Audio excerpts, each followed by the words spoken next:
ഇപ്പോൾ ഞാൻ ഇതിൻ്റെ സെക്കൻഡ് പാർട്ടാണ്. ഞാൻ തന്നെയാണ് ഇത് നമ്മുടെ ടേബിളിന് ഇത് മാറ്റിയിട്ടാ കാണിച്ചു തരാമേ. ഗൈസ് അവിടെ നിന്ന് ഞാൻ പോയിട്ട് വേറെ സ്ഥലത്ത് വന്നിട്ടു. ബിക്കോസ് എനിക്ക് അവിടെ നിന്ന് വീഡിയോ എടുക്കാൻ പറ്റില്ല. ഞാൻ ഈ പേജ് അന്ന് ഫസ്റ്റ് വീഡിയോയിൽ കാണിച്ച് ഇത് സെക്കൻഡ് വീഡിയോയിൽ ഞാൻ സെക്കൻഡ് പേജിൽ ചെയ്യാം. ഇവിടെ ചെറിയ പെണ്ണുണ്ട്, പിന്നെ ലാസ്റ്റ് ഇതുമുണ്ട്. ഈ റാപ്റ്റീന മരം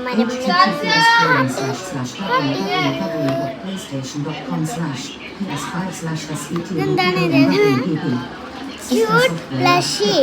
hi, my name is Simran Rose Mallinson. Okay, പിന്നെ ഇവിടെ മാരിയുടെ girl friends Princess Peach Mario. ഇത് കോയിൻസ് ആണ് കേട്ടോ.